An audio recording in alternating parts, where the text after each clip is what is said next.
Hello, Peter checking in again on the meditation series. We're on day 10. Will meditation make me emotionless?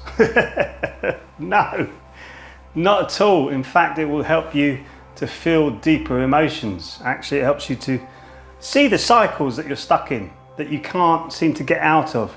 And they're the negative emotions that go round and round and round, and you get stuck in a rut, you can't get out of it.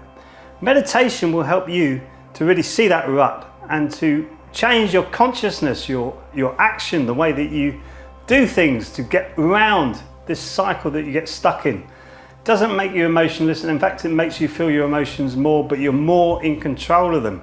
So we all want to be loved, right? Everybody wants to be loved. I think that's what most of us want. When I ask the question, what do you actually want? Most people will say, I want to be loved, which is why we run off on these negative tangents of wanting recognition or trying to be extra successful and all these other things, which is nothing, there's nothing wrong with that.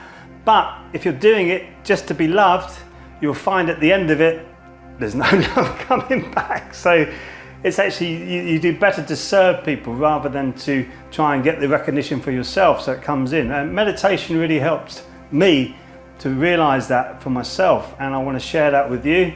So if you haven't tried it already, there's a 5 meditation technique webinar that I've created that you can click the link below. You can like and subscribe to this channel for more videos like this, and I'll see you in the next video.